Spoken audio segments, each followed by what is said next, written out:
वायु तत्व की एक ऐसी मुद्रा जिसको करने मात्र से आपको वायु तत्व की भ्रमण शक्ति का ज्ञान प्राप्त होगा। अर्थात आप जो है वायु तत्व में भ्रमण कर सकते हैं, वायु में व्याप्त हो सकते हैं और वायु में उपस्थित ध्वनि, तेज और उनकी शक्तियों का अनुभव आप करके एक नया जीवन प्राप्त कर सकते हैं। अर्थात जहाँ कहीं भी वायु है, जहाँ भी वायु की उपस्थिति है, वहाँ पर आपकी चेतना की पकड़ बहुत अच्छे से और मजबूत हो जाएगी। ये जो मुद्रा मैं बताने जा रहा हूँ, ये वायु तत्व भ्रमण मुद्रा है। इसको कर लेने से वायु तत्व में भ्रमण करने की योग्यता साधक को प्राप्त हो जाती है। अब सवाल ये है कि आप कितनी लगन, कितनी निष्ठा और कितने समर्पण के साथ में इस मुद्रा को करते हैं और इससे अर्जित ज्ञान प्राप्त कर सकते हैं। तो देखिए, जीवन में जितनी सारी भी मुद्राएं हैं वे सब अपने आप में अद्भुत हैं, शक्तिशाली हैं और हमारे शरीर पर असर कर देने वाली हैं, हमारे शरीर को परिवर्तन कर देने वाली हैं। वे हमारे शरीर को इस शरीर से थोड़ा ऊंचा उठा करके, परिवर्तनशील बना करके और ज़्यादा दैविक शक्तियों वाला बनाने का कार्य ये मुद्राएं करती हैं। तो बिना समय गवाए हम आज आपको बताते हैं वायु भ्रमण मुद्रा, जो हमारे स्वादिष्ठान चक्र से लेकर के हमारे मणिपुर चक्र, मूलाधार चक्र से लेकर के हमारे अनाहत चक्र और हमारे आकाश तत्व से लेकर के हमारे आज्ञा चक्र तक भ्रमण करती है। अर्थात ये एक धागे होते हैं, एक से दूसरा छोर मिला हुआ होता है। तो ये जब आप धीरे धीरे अपने आंतरिक विज्ञान में जाएंगे, अपने आंतरिक शरीर में जाएंगे, अर्थात अपने सूक्ष्म शरीर का जब आप भ्रमण करेंगे, जब आप सूक्ष्म शरीर का शोधन करेंगे, उसके बारे में आप जानेंगे, तब बहुत सारी गतिविधियों के विषय में आपको जानने का ज्ञान हो जाएगा। आपकी चेतना, आपका सब कुछ उस क्षेत्र में लग करके आपको वो सारा ज्ञान प्राप्त हो जाएगा। तो बड़े से बड़े ऋषि, महर्षि इन्हीं चेतनाओं में घुस करके तरह तरह का ज्ञान अर्जित करके, तरह तरह की सिद्धियां अर्जित करके मनुष्य को, मानव जाति को सदियों से प्रभावित करते हुए आए हैं और आगे भविष्य में भी ऐसा संभव है। वर्तमान में भी आप इस चीज़ को देख सकते हैं कि बहुत से महर्षि ऐसे हुए हैं जो चमत्कारिक हैं और मनुष्य जाति का कल्याण कर देने वाले हैं। तो बिना समय गवाए अब हम मुद्रा के विषय में आपको जानकारी देते हैं कि किस तरीके से आपको मुद्रा करनी चाहिए। मुद्रा करने से पहले हम आपको एक बात और बताना चाहते हैं कि इस मुद्रा को करने से पहले आपको ओम के 11 जाप करने हैं, 11 मानसिक जाप करने हैं और थोड़ा बहुत प्राणायाम करना है। आंतरिक कुंभक करें इस मुद्रा में तो और ज़्यादा बेहतर बात है। आप अच्छे से जानते होंगे आंतरिक कुंभक किसे कहते हैं, बाह्य कुंभक किसे कहते हैं, प्राणायाम की सत्ता क्या है, प्राणायाम किस तरीके से किया जाता है, ये आपको जानकारी होनी चाहिए, क्योंकि बिना प्राणायाम के ये मुद्रा नहीं की जा सकती। अर्थात ये हमारे अनाहत चक्र से संबंधित है। तो हमारा नादलिंग हमारे हृदय में विराजमान है, हमारे कोड़ी प्रदेश में विराजमान है। तो जाहिर सी बात है, जब हम इस मुद्रा को करेंगे तो सूक्ष्म तत्व का ज्ञान हमें होना ही है। हमें सूक्ष्म शरीर का ज्ञान, हमें हमारे हृदय चक्र का ज्ञान, हमें हमारे अनाहत चक्र का ज्ञान इस मुद्रा में होगा, क्योंकि ये मुद्रा हमारे वायु तत्व से संबंधित है और वायु तत्व में भ्रमण कर देने वाली ऊर्जा को वे करके हमारे शरीर को परिवर्तन कर देने वाली मुख्य मुद्रा है ये।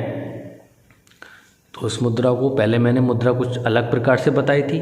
अब इस मुद्रा को करने के लिए हमें कुछ इस तरीके से करना होगा। तो देखिएगा, वायु तत्व की उंगली ये है, तो वायु तत्व का स्थान ये है, ठीक है। हमने पूर्व वीडियो में आपको ये ज्ञान दिया था कि वायु तत्व की मुद्रा, वायु तत्व की उंगली ये होती है और ये हमारा अनाहत चक्र का है। तो यहाँ ये इस तरीके से रख देना है अंगूठे को, ताकि अंगूठे का जितना ऑरा है वो इसमें समायोजित हो जाए। ठीक है, इसमें जब ये समायोजित हो जाएगा तो यहाँ ये वायु तत्व का ऑरा अंगूठे के इस तरफ समायोजित हो जाएगा। ठीक है, तो ये दोनों ऑरा जब समायोजित होंगे तो मुद्रा कुछ इस तरीके से बनेगी। ये मुद्रा कुछ इस तरीके से बनेगी।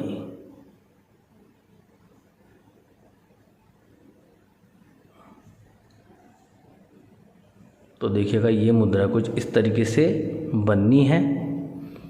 यहाँ पर हमने माध्यमा उंगली ना लेकर के, यहाँ पर हमने माध्यमा उंगली ना लेकर के वायु तत्व की उंगली ली है और यहाँ पर हमने बड़ी वाली उंगली ली है। ये आप देख रहे हैं, इसको बोलते हैं माध्यमा, आकाश तत्व की उंगली।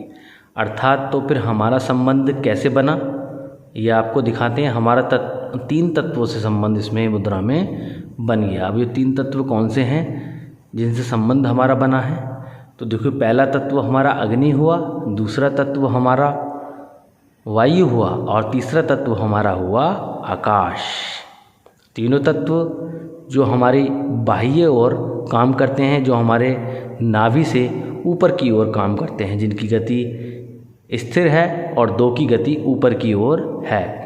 तो ये एक मुख्य है, ये आप देख सकते हैं। मुद्रा कुछ इस तरीके से ये मुद्रा की जाएगी। और इस मुद्रा को करने के लिए एक चीज़ का विशेष ध्यान आप ये रखें कि आपके ये जो बनाते हैं, इसको बनाने की जो प्रक्रिया है वो बिगड़े नहीं। ठीक है, जिस ढंग से भी बनाते हो आप उसी ढंग से बनाइए। यहाँ कुछ इस तरीके से, अब वीडियो में मैं दिखा रहा हूँ तो कुछ वीडियो बनाते समय त्रुटि भी हो सकती है, लेकिन आप इस चीज़ का विशेष ध्यान रखें कि आपको जब ये मुद्रा बनानी है तो कुछ इस तरीके से आप इस मुद्रा को बनाएं। वायु तत्व भ्रमण मुद्रा इस मुद्रा को बोलते हैं। इस मुद्रा से हमें वायु तत्व में भ्रमण करने की योग्यता प्राप्त होती है। अर्थात हमारा सूक्ष्म शरीर इसमें उच्च चेतना के स्तर पर उड़ने लगता है। जहाँ जहाँ भी वायु व्याप्त होगी वहाँ वहाँ पर हमारी क्रियाशीलता, अर्थात जो हमारे कार्य करने की क्षमता है, जो हमारे कर्म करने की क्षमता है, वो उजागर होती रहेगी इस मुद्रा को कर लेने से। बहुत अच्छी और दिव्य मुद्रा मानी गई है। इस मुद्रा का ज्ञान महर्षि गार्गी ने दिया था हजारों वर्ष पहले, वो तभी से ये ज्ञान मुद्राओं का चलता हुआ आ रहा है। जो गार्गी थी वो एक महिला थी, महिला योग साधिका थी, उन्होंने ये ज्ञान दिया था। अर्थात कहते हैं भगवान श्री कृष्ण, जिस समय भगवान श्री कृष्ण ने अर्जुन को ज्ञान दिया था, तब भगवान श्री कृष्ण ने ये कहा था कि हे अर्जुन, ये जो मैं तुझे ज्ञान दे रहा हूँ ये आज से पहले मैंने कभी किसी को नहीं दिया था, लेकिन आज से 12 करोड़ साल पहले मैंने ये ज्ञान सूर्य को दिया था और उससे भी पहले मैंने ये ज्ञान ब्रह्मा को दिया था। तो आप समझ जाइए कि कितना ज़्यादा प्राचीन ज्ञान ये है जो आज मनुष्य जाति के अंदर ये ओतप्रोत होने वाला है। बहुत सारे शास्त्र लिखित हैं, बहुत सारे वेद लिखित हैं, बहुत सारे पुराण लिखित हैं, जिनमें बहुत सी चर्चाएं हैं, बहुत सी योग विद्याओं की मुद्राएं हैं, बहुत सी चर्चाएं हैं, जिनके विषय में बहुत कम लोगों को जानकारी हुई, और जिनको ये जानकारी हुई उन्होंने कभी इसको सार्वजनिक नहीं किया। उन्होंने ये कभी नहीं चाहा कि और मनुष्य इसका लाभ ले पाएँ या और मनुष्य इसके विषय में जानकारी रख पाएँ, क्योंकि उनका मानना ये था कि अगर और मनुष्य इसके विषय में जानकारी रखेंगे, इसके विषय में पढ़ लेंगे, इसके विषय में ज्ञान प्राप्त कर लेंगे, तो उनकी भूमिका खत्म हो जाएगी, उनका होना खत्म हो जाएगा, उनका अस्तित्व या उनका ज्ञान नष्ट हो जाएगा। जबकि ऐसा नहीं है। ईश्वर ने सभी को सभी के साथ में जोड़ा है, और मनुष्य का मनुष्य के साथ जुड़ना एक अपने आप में बहुत अद्भुत और अलौकिक है। मनुष्य को मनुष्य के साथ जुड़ना चाहिए और जो भी ज्ञान है उसको अर्जित करके एक दूसरे से साझा करना चाहिए, तभी मनुष्य का कल्याण स्वाभाविक तौर पर ठीक हो सकता है और एक दूसरे का कल्याण करके अपने जीवन को अलौकिक और शक्तिशाली बना सकते हैं। यही ईश्वरीय नियम है, यही मनुष्य का धर्म होना चाहिए।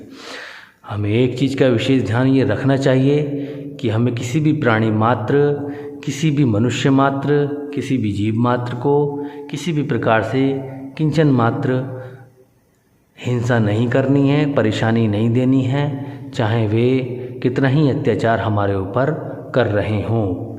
लेकिन जब बात चरित्र की आ जाए, जब बात आपके सम्मान की आ जाए, जब बात आपके परिवारजनों के सम्मान की आ जाए, तब हर प्रकार की बाधा को तोड़ देना चाहिए, यही धर्म कहता है।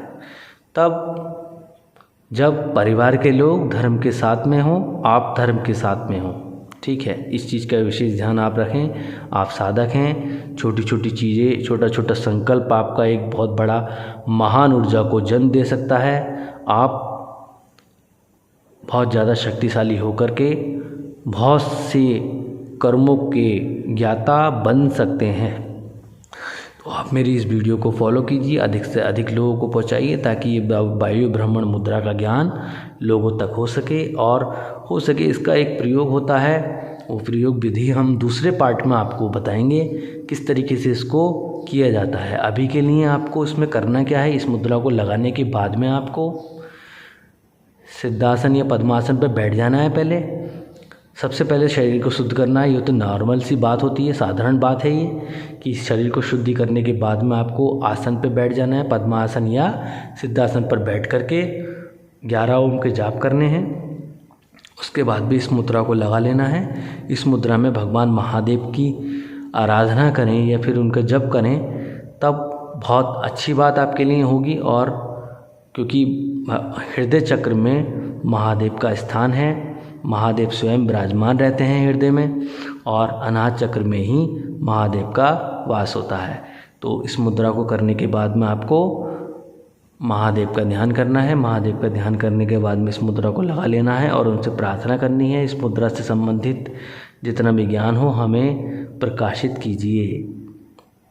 तब आपको ये कल्पना और कर लेनी है, वायु जहाँ जहाँ भी आपके इर्द गिर्द हो उस पर आपको त्राटक कर लेना है और देखना है कि वायु का रुझान किस तरफ हो रहा है। आप खुले स्थान पर इस मुद्रा को करेंगे तो उसका अनुभव आपको अच्छे से होगा, लेकिन जब आप इसको बंद कमरे में करेंगे तब इसका अनुभव ना के बराबर हो सकता है।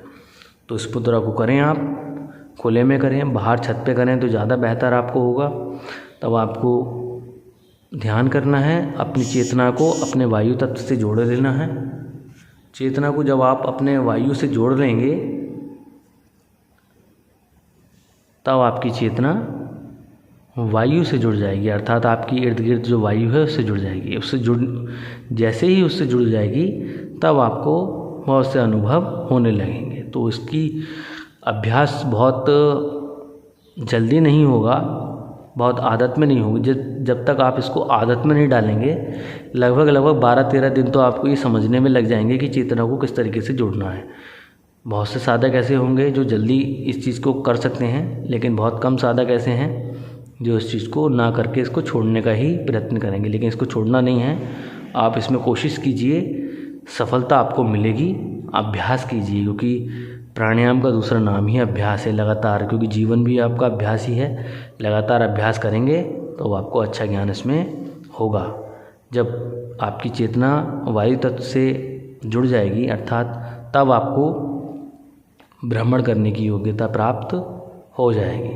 तब आप वे बन सकते हैं जो कोई और नहीं बन सकता। तब आपकी चेतना का जो समावेश है वो हर जगह फैल जाएगा। तो मिलते हैं एक नई वीडियो में एक नई मुद्रा के साथ में।